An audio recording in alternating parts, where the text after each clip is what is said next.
Je suis maître de conférence praticien hospitalier en anesthésie réanimation à la Rivoisière. Je vais vous présenter ce topo sur comment rédiger un abstract pour un congrès.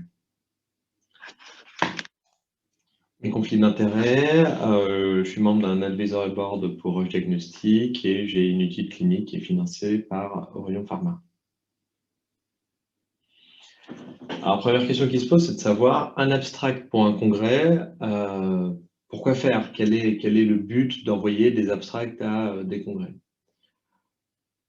L'abstract du congrès, c'est avant tout un outil de communication. C'est un outil d'échange scientifique, d'échange professionnel avec d'autres équipes et qui a plusieurs objectifs. Les différents objectifs, c'est, pour un abstract, c'est déjà présenter des données qu'on trouve nouvelles. On répond à une nouvelle question, on a fait de nouvelles mesures, on a de nouveaux résultats cliniques et on a envie de communiquer avec la communauté scientifique, la communauté des soignants à laquelle on appartient, ces nouvelles données qui peuvent amener des modifications de pratique une fois qu'elles seront reçues et analysées. Il y a un intérêt également à envoyer un abstract pour un congrès quand on est les premiers à faire quelque chose et avant d'avoir une étude publiée, on marque une antériorité vis-à-vis des nouvelles équipes pour montrer qu'on a été les premiers à faire ce genre d'études et avoir ces résultats. C'est surtout un exercice intéressant pour synthétiser ces données et échanger avec ses collègues. On présente une étude, une méthodologie, des résultats, et on peut avoir les réactions de ses collègues aux résultats qu'on présente, quelles sont les critiques qu'ils peuvent émettre sur la méthode, sur les résultats, sur la population choisie. Donc ça sert également à diffuser finalement des informations à un plus grand public. Donc peut-être que dans un cercle restreint de gens, il y a des gens qui savent quels sont les résultats que vous avez obtenus, mais vous avez envie de diffuser vos résultats, mais vous pouvez aussi diffuser un savoir-faire. On sait que dans l'équipe X, on s'exerce à faire de l'échographie pour les voies veineuses périphériques, on s'exerce à faire des techniques particulières de pansement, de mobilisation, d'injection de traitement. Et en fait, ça aide à se faire connaître pour développer de futures collaborations. Et ça permet également de se faire connaître à des éditeurs, des reviewers qui peuvent vous inviter à soumettre votre article une fois rédigé dans leurs journaux. Et donc, ça crée des opportunités. Enfin, un des avantages des abstracts, c'est que finalement, ça permet d'avoir des deadlines, ça permet d'avoir une limite de temps, de se dire il faut terminer l'analyse des résultats et l'écriture avant une certaine date.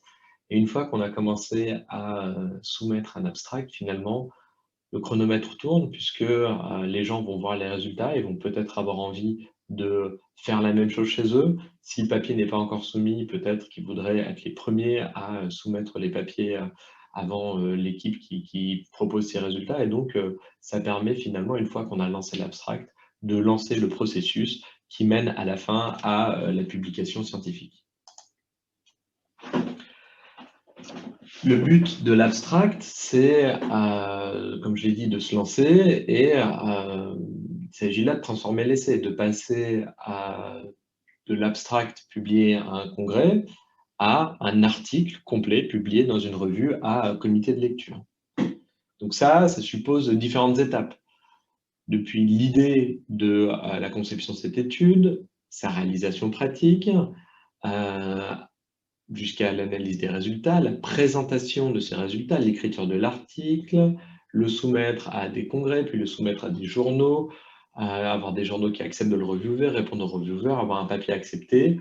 On dit classiquement que pour une étude, c'est un processus qui prend environ 2 ans. Donc c'est assez long. L'essentiel du temps étant quand même, on va dire, la moitié ou les 2 tiers du temps passé à peaufiner l'idée de l'étude, avoir les autorisations réglementaires, la réaliser. Après avoir fait l'effort de la réalisation de l'étude, il peut arriver qu'on mette un peu plus de temps à se relancer dans un nouvel exercice qui est l'analyse et l'écriture des résultats. Néanmoins, il faut essayer de battre le fer tant qu'il est chaud, ne pas lâcher la dynamique qu'on a et une fois l'étude terminée et la base de données finalisée, bien vérifier qu'on a toutes les informations et passer, dès qu'on a des résultats finalisés et une histoire à raconter avec son étude, passer à cette diffusion par le biais des abstracts et l'écriture du papier. Les abstracts, peu importe la forme qu'ils prennent, répondent à une méthode de conception, de synthèse. C'est répondre aux questions, de savoir quelle est la question qu'on pose dans l'étude ou dans le résumé qu'on présente, quelle est la méthode qu'on a employée pour y répondre, on va voir que c'est la partie la plus importante, quels sont nos résultats et finalement quelle est l'analyse qu'on en fait et comment est-ce qu'on interprète ça. Un abstract de congrès, c'est un processus en 2 étapes. La plupart des congrès mettent des critères de sélection des abstracts, c'est-à-dire que sur X abstracts qui ont été publiés, parfois il faut avoir une note minimale avec des relecteurs qui vont regarder quelle est la qualité de l'abstract et dire en dessous de telle note, on ne va pas les accepter. Parfois, ça va être des pourcentages ou un nombre. On va accepter les 100 meilleurs abstracts dans telle discipline. Et donc, tous les abstracts ne sont pas pris et donc il faut une certaine qualité de l'abstract qui va être envoyé. Et en fait, l'abstract qui est envoyé en général pour des congrès, il suit un format prédéfini. Les abstracts qu'on soumet, ce sont des abstracts écrits. Puis après, une deuxième partie qui est, une fois l'abstract accepté, on peut présenter les résultats soit sous forme de communication orale, c'est un peu la forme la plus noble, entre guillemets, c'est des présentations qui peuvent durer, selon les congrès, de 5 à 15 minutes environ. Là, on a parfois un peu plus long, parfois un peu plus court. Ou alors, c'est des présentations sous forme de posters ou de e-posters, de posters électroniques, vidéo projetés ou sur des écrans de grande taille. Donc la première étape est celle d'écrire l'abstract, donc ce travail de scribe. L'écriture de l'abstract, c'est une étape qui vient conclure la réalisation d'une étude. L'objectif n'est pas d'écrire un abstract, l'objectif c'est de faire une étude et de la publier. L'abstract, c'est l'étape intermédiaire qui permet de commencer à échanger et finalement se mettre sur l'exercice de la présentation des résultats. Et souvent, en fait, on se rend compte que quand on présente des abstracts, le message, selon la façon dont il est perçu, peut ne pas être très clair ou peut soulever des questions. Donc ça permet de peaufiner son message. Et l'abstract qu'on présente en congrès, il va être peu ou prou identique à l'abstract qui précède l'article original, en tout cas qui est dans l'article original. Donc, l'abstract écrit, c'est un contenu, le message principal, et un contenant. Et ça a une certaine forme, on va y revenir. Le contenu de l'abstract, dans l'essentiel des cas, il suit un ordre qui est assez classique. On appelle ça la méthode IMRAD pour introduction, méthode, résultat et discussion. Il y a souvent sur les sites de soumission des abstracts pour les congrès des cases qui correspondent à introduction, ou ça peut s'appeler contexte ou background en anglais, le matériel et méthode, les résultats obtenus, une case où écrire la discussion, et on peut rajouter parfois une ou deux figures ou tableaux.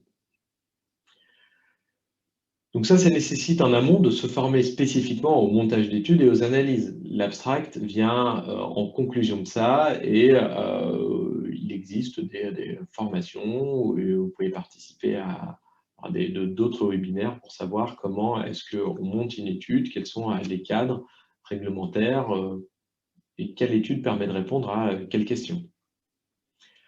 Un abstract de congrès, comme je l'ai dit, ressemble grosso modo à un abstract d'article, donc on peut s'inspirer de ce qu'on voit dans les différents articles et se poser la question de qu'est-ce qu'on a envie de lire, quelles sont les informations dont on a besoin pour pouvoir comprendre le message qu'on a envie de véhiculer.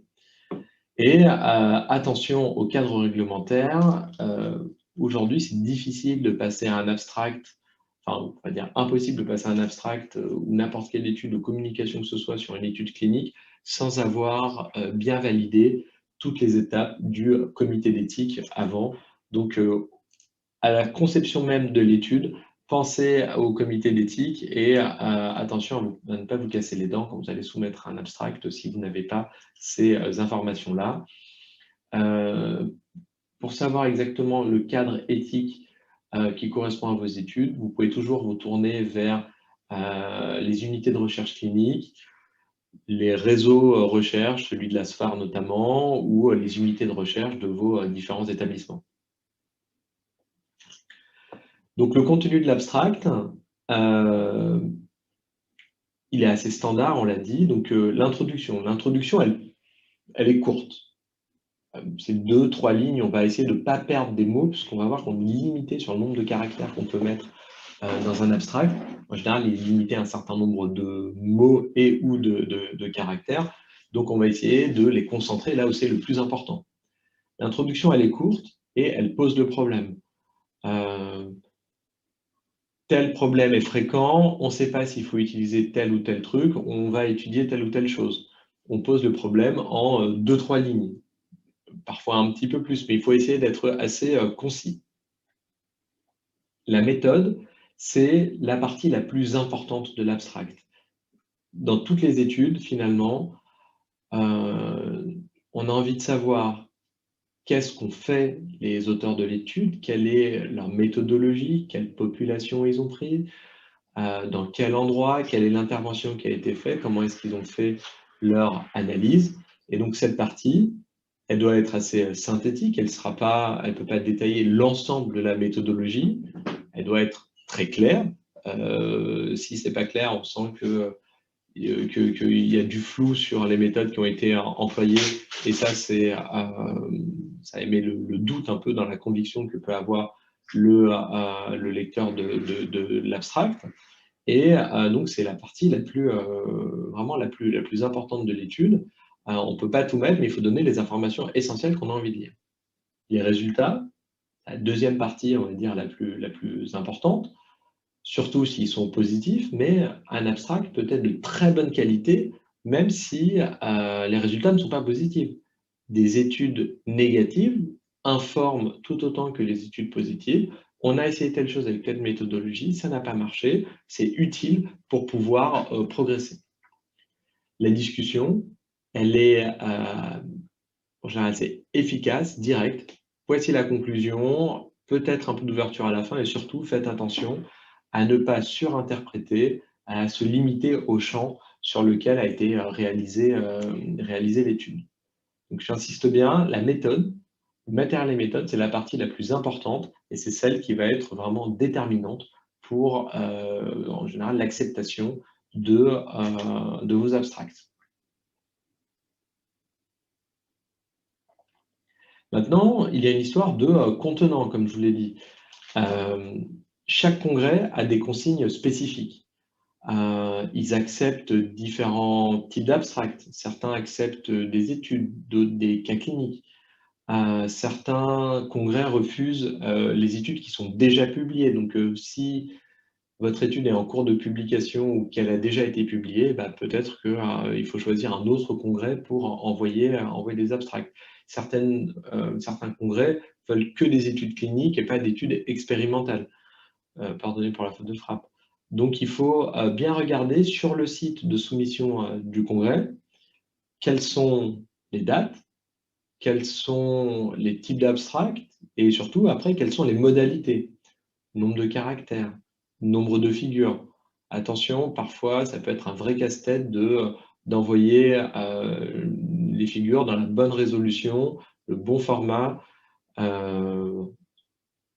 les gens le font régulièrement, mais moi, vraiment, je vous encourage à ne pas soumettre un abstract dans les 5 minutes qui précèdent l'heure limite de soumission. Je vous conseille de prendre un peu de temps pour le préparer, de le conceptualiser sur, s'il le faut, sur un papier, quel est le message, quel est le plan que vous voulez faire, et après, s'exercer avec le nombre de caractères et le nombre de figures à essayer d'envoyer le message le plus clair, et donc bien lire les consignes en entier avant de se lancer dans la rédaction, et essayer de choisir la figure la plus parlante possible pour, on va le voir, les figures, elles doivent pouvoir quasiment se suffire à elles-mêmes. Et donc, qu'est-ce qui fait qu'un abstract est accepté ou pas dans un congrès? J'ai moi-même été relecteur d'abstract pour différents congrès, notamment le congrès de l'ASFA. Et donc, on a des grilles. Les relecteurs, ils ont des grilles sur différentes parties de l'abstract. Donc, il y a une partie qui est liée au contenu, c'est-à-dire est-ce que le message est intéressant, est-ce que c'est une belle étude, et une belle partie qui est liée au contenant, est-ce qu'il est clair, est-ce que la méthode est bien présentée, est-ce que les analyses sont bien adaptées à ce qui a été fait. Et donc, il faut bien faire attention à soigner tout ça. Le titre, c'est la première chose que va lire le relecteur, clair, sans ambiguïté, on n'a pas réinventé la roue à chaque fois, on a répondu à une question et employé une méthode. Cette méthode, elle est claire et sans entourloupe, le relecteur, il sait exactement à quoi il s'attend, il sait ce qui a été fait, comment ça a été réalisé et analysé. Et le choix de la figure ou du tableau est vraiment très important puisque finalement, après avoir lu les méthodes, quand on va regarder la figure, comprendre quel est le message principal, voir le point essentiel, le résultat essentiel de l'étude, permet de dire « Ok, j'ai compris ce qu'ils veulent faire passer comme message, je trouve ça intéressant, je l'accepte ». Il faut accorder un soin important à la qualité de ce qu'on soumet, mais à la qualité graphique. Il faut que la figure elle soit belle avec des axes qui sont bien identifiés. Et surtout, vraiment, relisez-vous, faites attention aux fautes d'orthographe. Un texte mal écrit, c'est pas un gage de sérieux pour la personne qui va relire l'étude. Et s'il n'y a pas de sérieux dans la façon de faire l'abstract, peut-être qu'on va se dire qu'il n'y a pas de sérieux dans la façon dont l'étude a été faite. Donc la forme compte beaucoup. Une fois qu'on a passé cette étape, on a soumis son abstract sur le site du congrès et quelques mois plus tard, on reçoit un mail, félicitations, le comité scientifique a vu votre abstract et l'a sélectionné pour le congrès qui aura lieu de temps en temps sous la forme d'un poster en communication orale. On va insister maintenant sur comment faire un poster.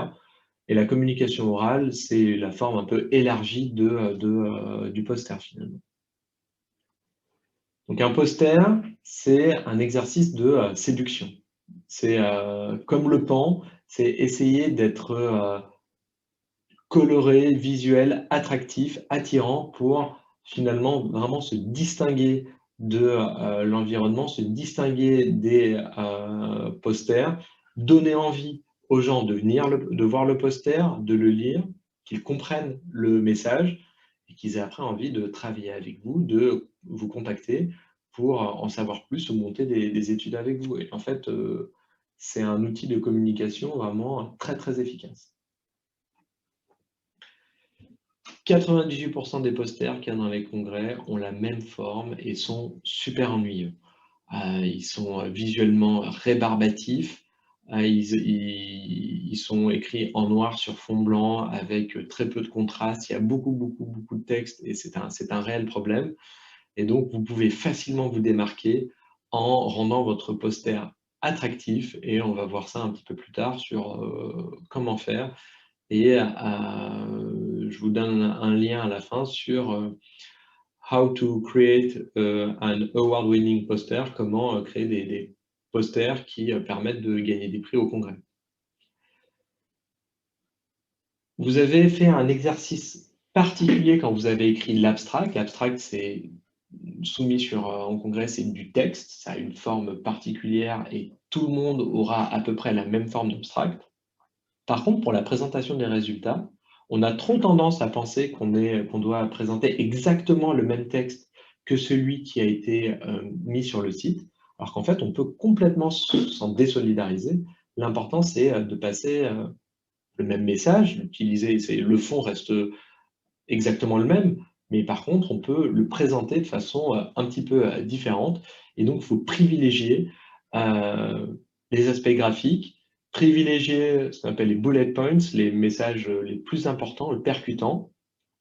Et en fait, parfois, à certains congrès, il n'y a que des posters que les gens peuvent visualiser, soit affichés sur des écrans ou imprimés dans des salles, soit sur des ordinateurs, avec ou sans l'intervenant. Au congrès de l'ASFAR, les présentations e-communication se font avec une présentation orale qui accompagne le poster.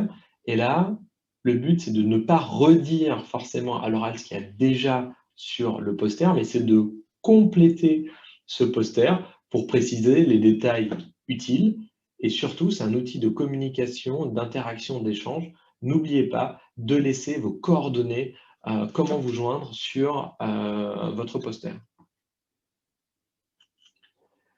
Donc, le poster, c'est d'essayer de faire passer l'abstract qui a la forme là de gauche à cette forme graphique, visuelle, plus attractive pour finalement qu'on donne envie de lire votre poster. On a tendance à créer, ça se développe de plus en plus dans les revues, de faire ce qu'on appelle un graphical abstract, un abstract graphique, qui en fait remplace un peu l'abstract textuel tel qu'il est fait habituellement et permet de faire passer assez vite le message. Pour créer son abstract, en général, on recommande de prendre une feuille blanche et finalement préparer un plan des différentes sections qu'on va trouver importantes. Qu'est-ce qu'on a envie de passer comme message sur le background de l'introduction? Les résultats, est-ce qu'on veut mettre un peu de texte, surtout des graphiques? Quelle est la conclusion principale? On peut mettre quelques références, des coordonnées, une image d'illustration. Le poster, d'abord, c'est un exercice graphique, c'est un exercice de communication scientifique. On peut s'y reprendre plusieurs fois, c'est pas mal de se faire aider et bien sûr regarder ce qui nous a plu, ce qui nous a attiré dans les revues scientifiques, ce qui nous a plu dans les congrès, regarder quels sont les modèles et les tutos qui existent sur Internet pour faire des posters attractifs.